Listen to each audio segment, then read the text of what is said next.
بسم الله الرحمن الرحيم الحمد لله رب العالمين والصلاة والسلام على سيد المرسلين محمد صلى الله عليه وعلى آله وصحبه وسلم.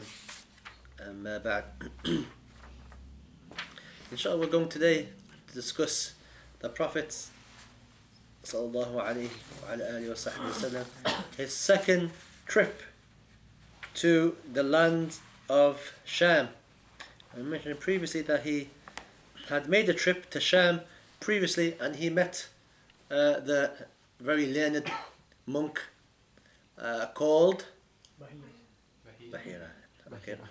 And we heard what happened, the things that were prophesied. Today we're going to talk about his second trip. He made a second trip, and the reason why he made a second trip to the lands of Sham is the tradition, the hadith that has come to us from Ibn Sa'ad and others, Abu Nu'aym, that when the Prophet ﷺ reached 25 years of age, he became known throughout Mecca as Al-Amin, the trustworthy one. And he ﷺ was approached by Abu Talib, who Abu Talib's financial situation wasn't good. He was finding it difficult, and his age was getting upon him. And he suggested to the young Prophet ﷺ that he should perhaps do some trade in order to generate some money. And it was known that Khadija, who was a very wealthy woman in Mecca, very wealthy woman, businesswoman, she would send people to go and trade for her and bring back the profits. Abu Talib requested from the Prophet ﷺ that he should perhaps go and offer his services to Khadija, particularly because the Prophet was known as Al-Amin, the trustworthy one. Then Khadija, subhanAllah, it would be in her best interest to take on the services or to employ the Prophet ﷺ and his services. And the time for Khadija to go and send people off for doing business was coming upon. And Abu Talib requested from the Prophet to go and offer his services. The young Prophet ﷺ reluctantly, he refused to go and offer his services. Okay, and he said to Abu Talib, maybe she will come to me. Maybe she will come to me. To which Abu Talib then said, it may be too late. She might find somebody else. Now Khadija now heard about this conversation, and she come to know about the reputation of the Prophet being Al-Amin.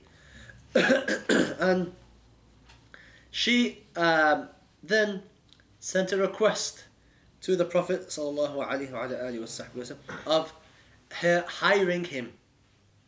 And he agreed. And he went to Abu Talib and he told Abu Talib what had happened. And Abu Talib then said, subhanAllah, he was quite surprised. And he said that this is something that's been written for you. This is your rizq. Okay, so, which is important because the Prophet ﷺ was known as Al-Amin, trustworthy, even amongst non-Muslims. So we should be people who are trustworthy amongst non-Muslims. We should be people who non-Muslims look at us and say, oh, mashallah, these people are people who we can put our trust in them in business. They won't rob us, they won't fool us, they won't trick us. Okay. So Abu Talib then, subhanAllah, said, this is your rizq has come to you. Your rizq has come to you. And Khadija sent out with the Prophet her loyal business man who she had, a businessman called Maysara. Maysara was someone who served Khadija for many, many years. So she sent Maysara with the young Prophet to help him in his business. And she gave Maysara strict orders to not disobey the young Prophet and to listen to him and not to go against his opinions. So he and Maysara then went out, and Maysara then, subhanAllah, began to notice supernatural things, things that weren't ordinary, things that were extraordinary. And he noticed that when they were walking in the desert, he noticed that there was a cloud covering the Prophet. There was a cloud covering the Prophet, shielding him from the sun of the desert.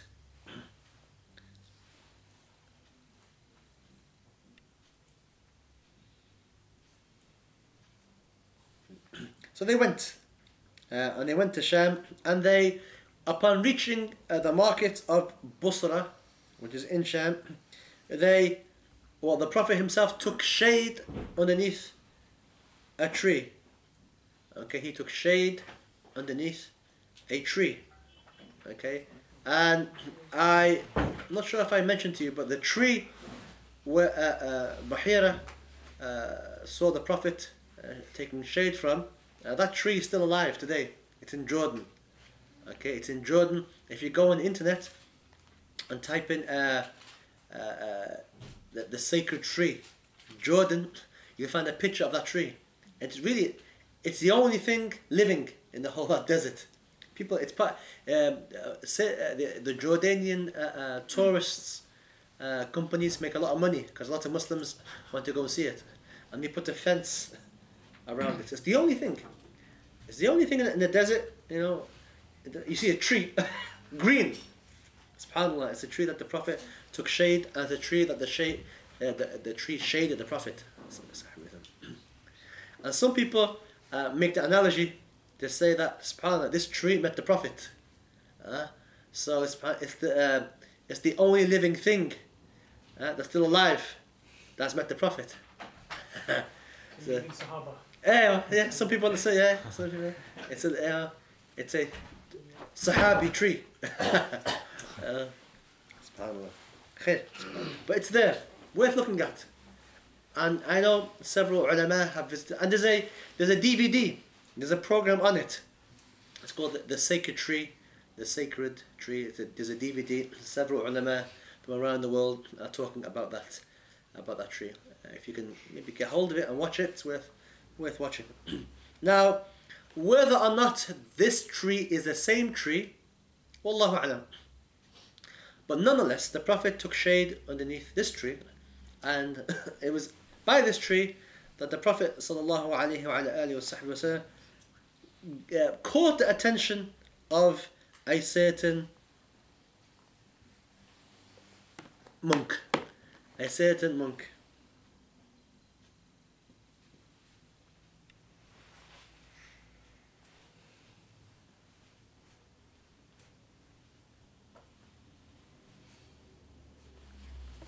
And this monk was called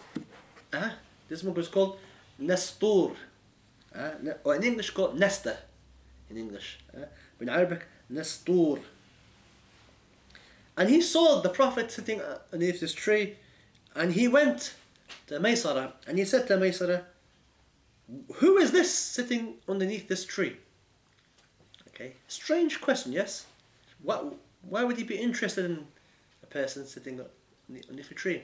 Well, why ask? We know that these people would be worshipping Allah, and they wouldn't really talk to the caravans, the vast caravans, coming forwards and backwards.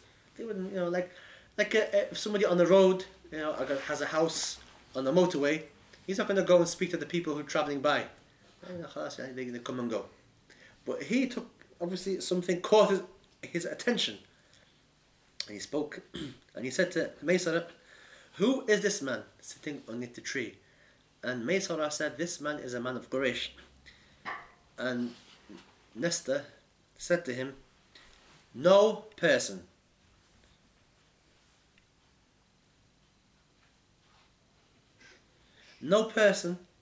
has sat underneath this tree except that he's a prophet." And what's meant here is that at this particular time, that's what the ulama say. At this particular time, no one's ever sat here. And the only one that will sit here, has been told to us, is the prophet that's been prophesied to come at the end of time. So he sees a prophecy that this living prophecy in front of him. At this particular time, someone will sit underneath this tree. That's why he went and spoke. And he said to him, Is there a redness in his eyes? Is there a redness in his eyes? And Maysara said, yes, there's a redness in his eyes that's always there, never goes away. And he says, it's him. Sallallahu alayhi wa alihi wa sallam. The last of the prophets. And then he said to him, and he said to Maysara, Ya layta anni adrakuhu. I wish how I would live long enough to meet him when he becomes a prophet, when the wahi comes. Because we know he's now at the age of 25. It's another 15 years before the wahi comes down, at the age of 40. Whether or not he knew that, wallahu alam. Whether or not he knew that the wahi would come later on, who knows? Who knows, subhanAllah. Allahu alam. Or whether he knew that he was about to die. People, when they get to a certain age, they know time's close. They feel it. Allah knows best. Allah knows best. Okay. In another narration, we find that when he saw the cloud shading the Prophet, he said, who are you? And Maysara said, I am Maysara, the one who works for Khadija. And he then went close to the Prophet in one narration and said to the Prophet, he kissed the Prophet's head. Maysara didn't see this. And he kissed his feet. And he said, I believe in you. I believe in you. And I testify that you are the one who Allah has mentioned in the Torah. آمنت بك وأنا أشهد أنك الذي ذكره الله في التوراة. And I bear witness that you are the one who Allah has mentioned in the Torah. And he said, O Muhammad, I have recognized that you are the Prophet. And all the signs that I know, that's been in our books, I can see in you, except there's one thing left. And he said to him, sallallahu alayhi wa sallam, please let me see your back. To which mashallah, the Prophet now, mashallah, he had a lot of people looking at his back, so he knows. So he took and showed his back. And then Maysara, Nastur, he then realized, this is clear-cut proof that this is the Prophet. And he then kissed him and embraced him. And then he said, I testify there is no God but Allah, and I testify that you are the Prophet. The illiterate, al-ummi, when you can't read. The one who Jesus alayhi salam told us about, and the one who Jesus told us that there will be a prophet who will come after me, and he will sit at this very tree at this particular time. And at this particular time, no one will sit at this tree except for the coming prophet. لا ينزل بعدي تحت هذا الشجر إلا نبي أمي أشاء. So Jesus actually told the Christians that in the future there will come a time, at a particular time, when a person will sit underneath this tree, and this person will be the prophet, the illiterate that can't read, all right, al-Hashimi, al-Arabi, al-Mekki, the one who's sahib al-Hawd. The Hawd is the pool on which we will drink from his blessed hand. Wa-Shafa'ah, intercession, wa-Sahib lawa al-Hamd, and the one who has the flag of praise on the Day of Judgment. SubhanAllah. So Sayyidina Isa, they had these descriptions, they really did. And that's why Allah subhanahu wa ta'ala says they know him better than they know their own selves, better than they know their own children. They know him. It's in their books. But they still don't believe. Oh, this is what happens. Maysara now, he takes note.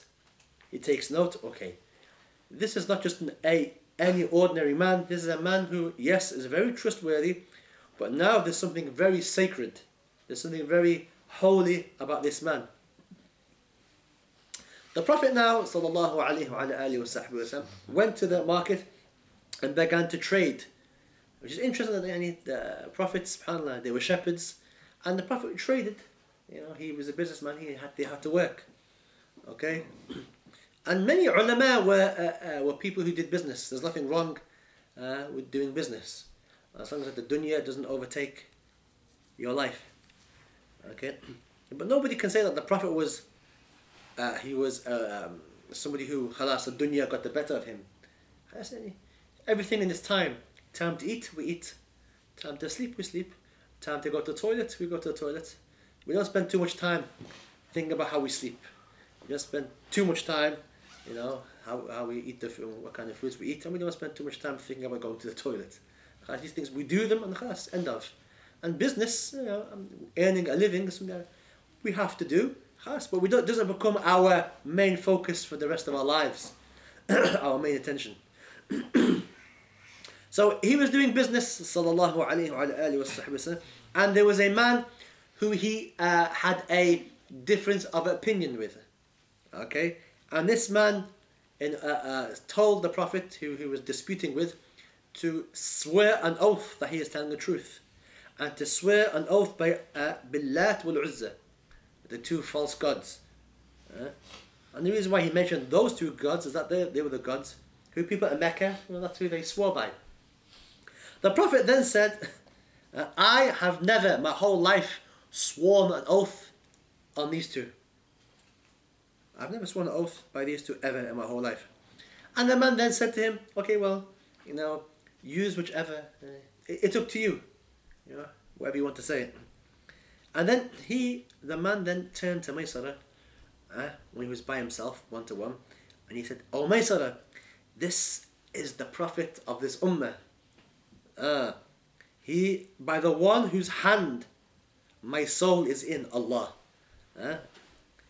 His characteristics, his description, his physical description is in our books, and they've been told to us by our spiritual teachers, the Ruhban. The way he looks, his cheek, his nose, he's there. His description, his detailed description is in our books. And our rabbis and our people of knowledge can read his description. He's there, and he was testing him by swearing an oath by other than Allah to see. And when he refused, subhanAllah, because the Arabs, they used to swear an oath by other than Allah subhanahu wa ta'ala. Again, Maysara then, upon hearing this now, okay, takes a mental note again. Okay, these are two things, two great things now, subhanAllah, that has, he's now starting to realize that who he is with is no ordinary trustworthy man. This is somebody, khalas, who's going to have a big affair. So they leave the market, and they head back, and subhanAllah, the Prophet makes such a big profit in terms of money, unlike anybody else before. And Maysara then sees that subhanAllah, he's very successful, a lot of barakah. Which is those people who have the Prophet part of their lives, in their studies, and in their lives, and in their welfare, they have barakah. You'll see this, people who have the Prophet part of their lives, their whole lives are very different. There's a lot of barakah in their lives. SubhanAllah. You'll see this. They won't have the same ups and downs. They won't have the same downs that many people have, because it's barakah. Because the Prophet did business, khalas, his business had barakah in, and that's what Maysara began to see. And even Maysara then, he was, even he saw the barakah. Even he was involved in this barakah. This is a very, very important aspect. And he said that I have done business for Khadija. 40 years I've been doing business for her. I have never seen anybody have a bigger profit than you.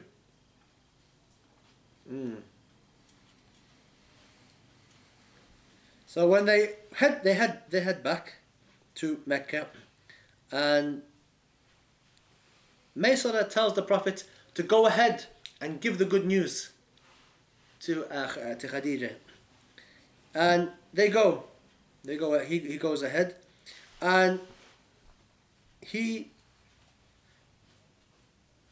lags behind. And when he enters into Mecca, he then is seen by Khadija from afar. Khadija on her roof. She notices two angels who are shielding him from the sun. And we know the angels are the ones that that move the clouds. There's a certain angel, and he is the Malik of the Malik of the winds and the rain and so forth. When it rains, the angels, they're the ones doing it. So he sees, or she sees, two angels shielding the Prophet. She sees him, and the young Prophet now enters into the house and tells her the good news. And she's happy. In one narration, it says that the other women see the angels as well, covering the Prophet, and she tells the Prophet now to go back and bring Maysara with him to go back and help make sure that he comes back safely. And as he goes back, to meet Maysara, to come back with him again, she looks at the roof. She looks up from the roof to make sure, and she finds that yes, the angels were covering him. It was him. She sent him back just to make sure. Was that something? Was that part of my imagination? Was that really what I saw? Was it him or somebody else that they were covering? So then when he went back, she saw the angels covering him. Then she knew.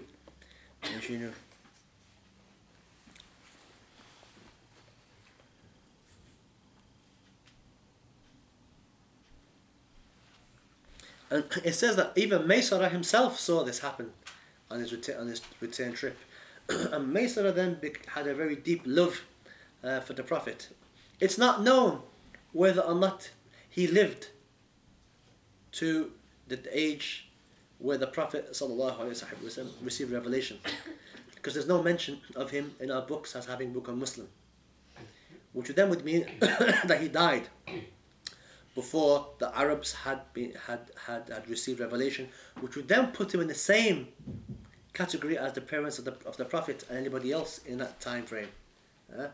And this man, subhanAllah, how can this man be a person of hell when he's seen these amazing things and he had mahabba, but the time for wahi didn't come until he passed away. So Khadija now, she sees this, and now she's convinced of who this man is. Okay, it's amazing how Allah subhanahu wa ta'ala allows people to see things, non-Muslims. Okay, I came across, there was a Malaysian sister. She told me that there was a man who had a dream of the Prophet sallallahu alaihi wasallam recently, and he wasn't Muslim. And he said that he saw the Prophet in his dream, and the Prophet was, mashallah, and he said he had a long beard and a white hat and a nice smile, mashallah. He said he was the Prophet. But how did he know? Well, Allah makes people realize who the Prophet is, and we're going to find later in the coming weeks, people before they became Muslim saw the Prophet in the dream. It's one that the reason for one Sahabi to become Muslim, he saw the Prophet in his dream. And he wasn't Muslim. He became Muslim after the dream. So these things can happen. Khadija now, she, upon seeing the wealth that's come back, upon seeing the angels and so forth, and upon hearing, because obviously Maysara is going to tell her, this happened, and this person came, and this person said that Jesus has said that nobody will sit underneath this tree. All these things, so he tells Khadija, and Khadija now is convinced that this man is a prophet. So she rewards the Prophet with a lot of wealth.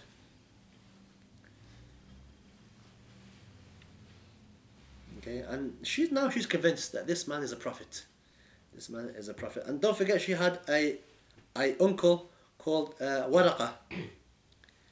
Waraqa was Khadija's uncle. And she went to him. She told him. Interesting, Waraqa comes up several times. Okay, several times, subhanAllah. People think he comes up when the revelation came, then the Prophet went to speak to him. He's come up several times already. Okay, and Khadija then goes and speaks to him and tells Waraqa what she what she believes. And Waraqa says, "Oh Khadija, Muhammad is the Prophet of this nation, and I have known this. I have known that there's a Prophet coming, and I've been waiting for him. I've been waiting for him, and this is his time. This is his time." And so so Waraqa was somebody who's really, really asking when, and now all of a sudden, khalas, it's come to his intention. This is him. When this revelation come to him, hasn't come yet, but now all the indications are there. SubhanAllah, all the indications are there. Okay. Now, Khadija now, she is a woman who is, mashallah, despite her age of being 40, she was somebody who was very beautiful. She had a lot of wealth. She was somebody who still was somebody who people would want to get married to. And the ulama say that she had been married once before, and she was a widow, and then she married a second man, and that man was called Hind ibn Abi Hala, who gave her a child, a boy and a girl. Who gave her a boy and a girl. This is before the Prophet married her, and the boy was also called Hind. And her husband passed away, so she became a widow twice. And this boy Hind, became known. He would boast that his mother was Khadija.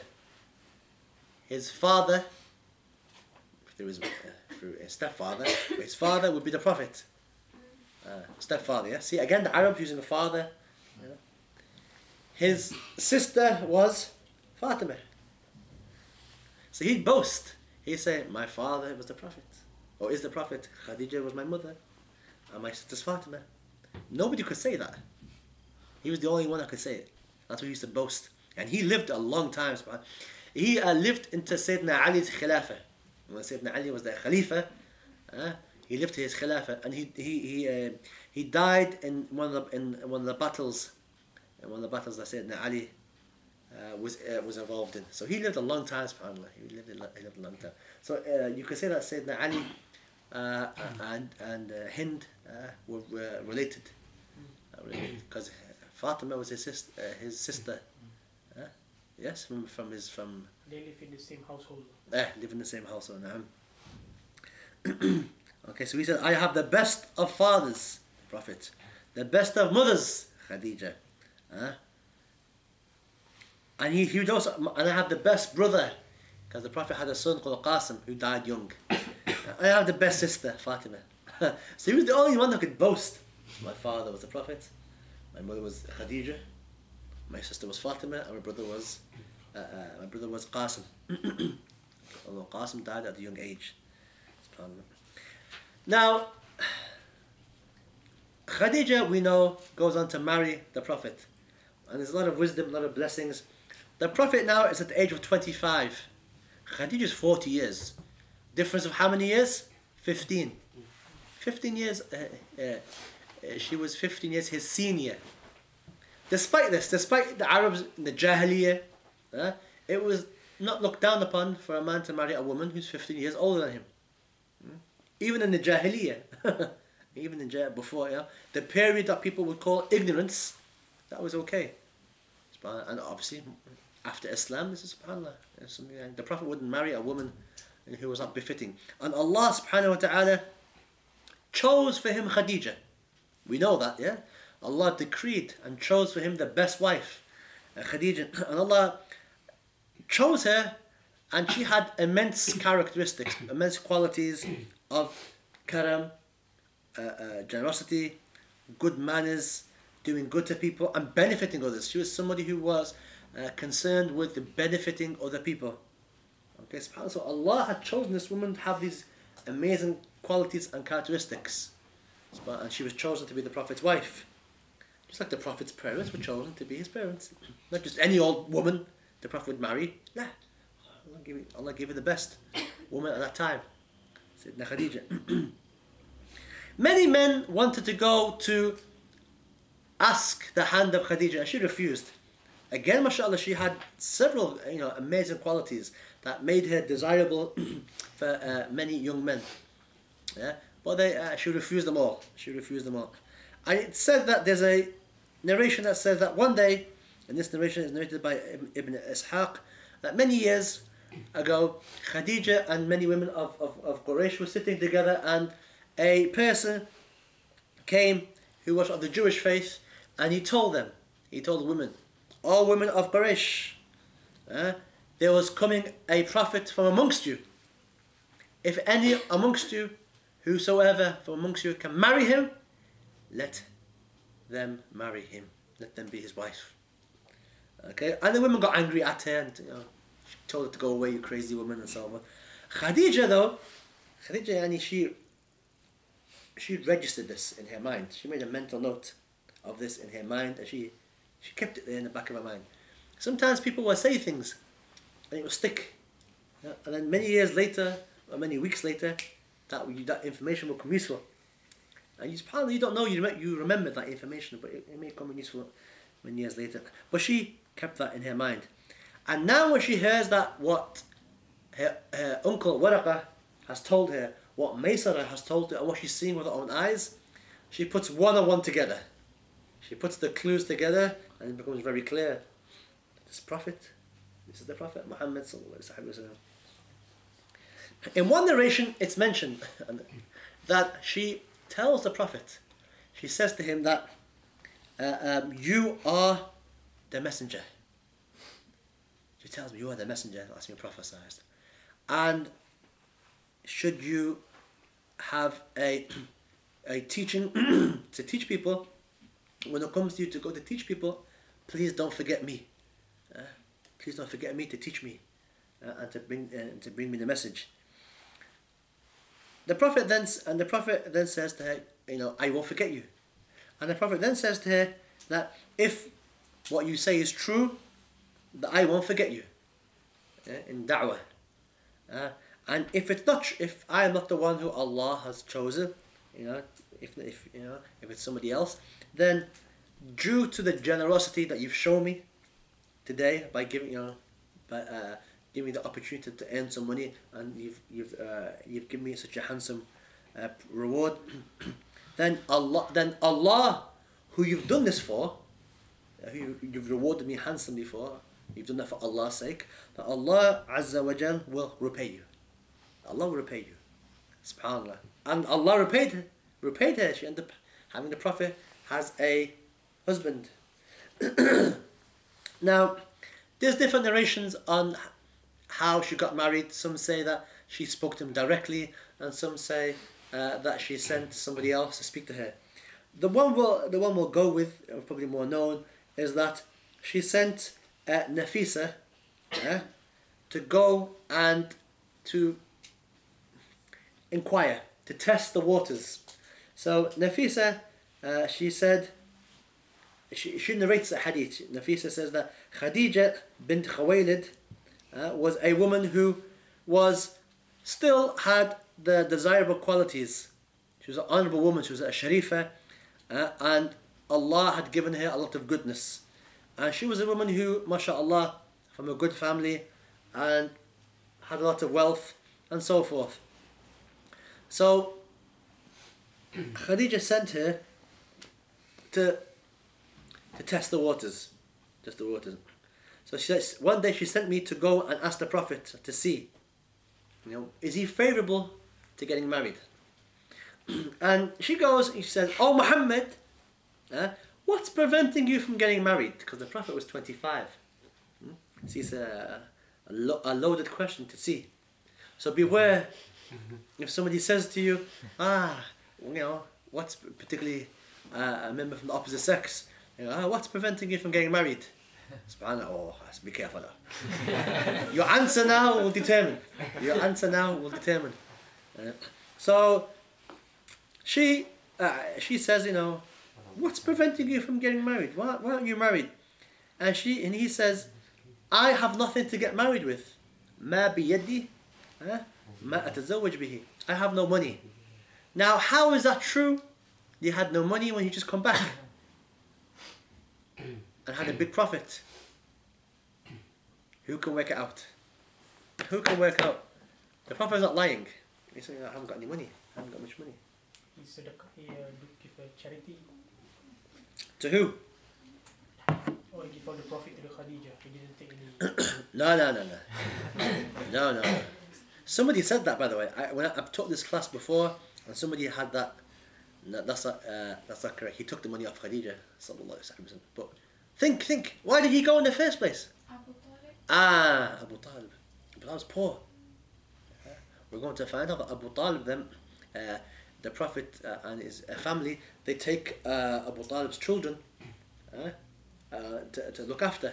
Because his children said, Ali, he's finding it difficult to be looked after. So the Prophet takes him, said Ali, in his household, which we'll talk about next week. So he gave a lot of the money back to him.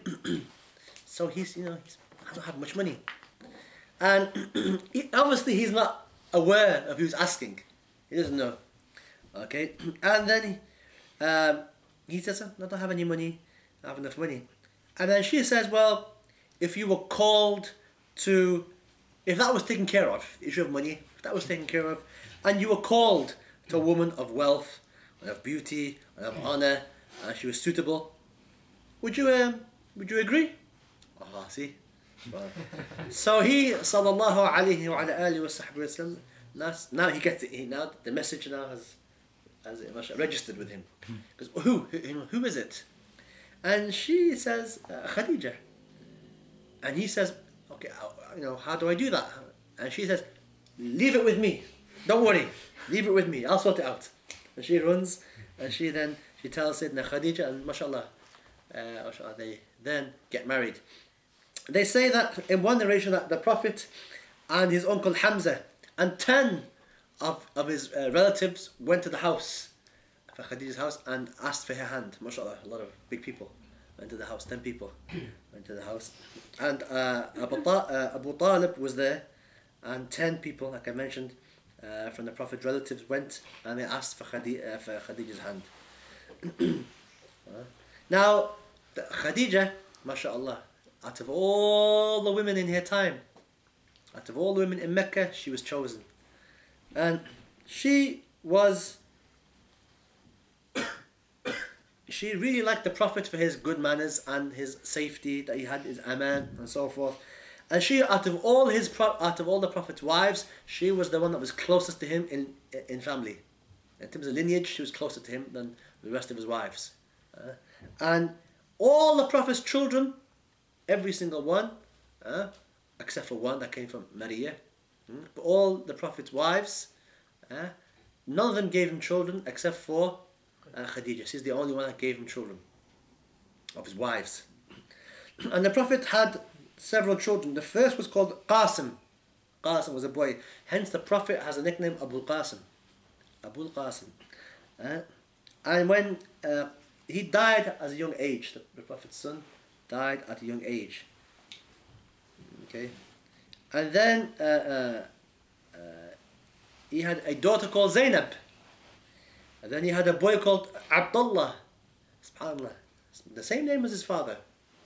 Who had the name of At-Tayyib At-Tahir. His nickname, Abdullah had the nickname At-Tayyib, the good, the pure, At-Tahir, the pure. Tayyib, good, Tahir, pure. And he also had a daughter called Kulthum.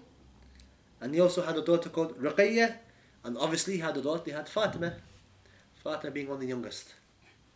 So 1, 2, 3, 4, 5, 6. The only one to give the Prophet children from them was Fatima. The only one to give the Prophet grandchildren was Fatima. And she had two boys, Hassan, Sayyidina Hassan or Sayyidina Hussein. So anybody who claims to be from the Prophet's family, sallallahu alayhi wa sallam, will be able to trace, or should be able to trace, his lineage back either through Hassan, Sayyidina Hassan, or through Sayyidina Hussein. So people, the Ahl Bayt in the world are either Hassani or Husseini. MashaAllah, everywhere you go, MashaAllah, if you go to Morocco, there's people that Ahl Bayt. You go to Tunisia, you go to Egypt, you go to Yemen, you go to Somalia, or Malaysia, subhanAllah. And they all look different. They all look according to the features of the country. So I've met, for example, Yemenis who are Ahl Bayt. They're Yemeni. And I've met people who are Asian from Pakistan. Ahl Bayt, mashallah, they look Pakistani. And I've met Malaysians and Indonesians, mashallah. And they look like, mashallah, from the indigenous, have the indigenous qualities from those. And I met Somalis who are Ahl Bayt, and they look like Somali, dark in features. SubhanAllah. So this is SubhanAllah, so that the Prophet's family are, you could say, are spread out through all the lands of Islam. Every land of Islam you can find somebody who's from the Prophet's family, who looks like from that family, which is SubhanAllah. I don't think any of the Prophet has that. No other Prophet has that khususiyya, that special quality, special trait. In terms of Madhab al-Shafi'i, they say that in order for a person to be considered from Ahl Bayt, he has to be able to prove his lineage. Because people from Ahl Bayt, they are not given zakah. People at Ahl Bayt, they don't get zakah. And some ulama say, in situations where they're very, very poor, and then they're allowed to be given zakah. But people from the Ahl Bayt are not allowed to be given zakah. Not to be given zakah, okay. Except, like I said, for situations where they're very poor, and the ulama within the Madhab al-Shafi'i have made exceptions for them. Okay, and it's upon us to have respect for people who are from the Prophet's family, and many great ulama, Imam al-Shafi'i, he's from the Prophet's family. Great scholars, some of the greatest awliya from the Prophet's family. SubhanAllah. So it's upon us to have respect for those who trace their lineage back to the Prophet ﷺ. And it's upon us also to help those people who come from the Prophet's family if they've lost their way, if they're not practicing, male or female. It's upon us to help them to come back to the deen. Because you imagine how if a father, his son becomes astray, and you go out your way to help that person, the father will be very happy with you. Say, "MashaAllah, you brought back my son." Or the grandfather will be very happy. My grandson came back to me because of you. He'd be very happy. He'd be indebted, you could say. But how much more so if that was the Prophet? You guided one of the grandchildren of the Prophet back to him. Don't you think the Prophet would be very happy with you on the Day of Judgment? Of course. Now, people who are Ahl Bayt need, like one of our teachers, Habib Ali Jeffrey, said, it's not for the people who are Ahl Bayt now to demand from people special treatment. That's not the people who are Ahl Bayt, who've been educated correctly. They, as Habib Ali Jeffrey told us, he said that Ahl Bayt are like the shoes, the sandals. They protect the ummah from the heat of the ground. And at the same time, people will stand on them and disrespect them from time to time. But mashallah, they protect. And what he's saying is that the Ahl Bayt historically have had a difficult time. However, that should not affect how we deal with them. And it's enough for us to know that the Prophet has mentioned several hadith about Sayyidina Hassan and Sayyidina Hussein and the special place they have with him, sallallahu alayhi wa alihi wa sallam. And enough for us, if those hadith did not exist, it's enough for us to know they are the blood of the Prophet flows through their bodies. SubhanAllah. And again, it's not for people who are Ahlul Bayt to be arrogant and think themselves better than other people who are not Ahlul Bayt. That's somebody who's not educated. In my experience, those who are Ahlul Bayt will tend to hide it. I've met several people, right, and I found out, and I go and tell them, "Oh yeah, I hear you're from the Prophet's family," and they go very red, become very embarrassed. Not because they're from the Prophet's family, it's because it's such a big thing. They say, we don't deserve it. Many people have told me, it's a bad example. The Prophet's my grandfather. Look at me. So they try to hide it. They try to hide it because of the responsibility. And a lot of them, they feel like we're not doing what we should be. We don't deserve to be from this family. Alhamdulillah, that's for Allah chooses whom He wishes. Allah subhanahu wa ta'ala chooses whom He wishes. So they get married, and they have the best of lives. And we know that Sayyidina Khadija, she was the one that helped him, sallallahu alayhi wa alihi wa sallam, in what's to come. We know the Prophet now is going to start receiving revelation.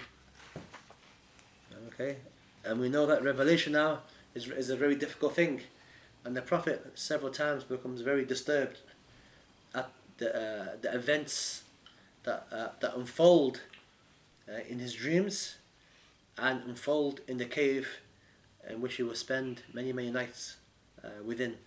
Okay, so he begins to see and begins to hear as Allah begins to prepare him for meeting Jibreel alayhi salam, inshallah. That we'll talk about next week, inshallah ta'ala. Any questions?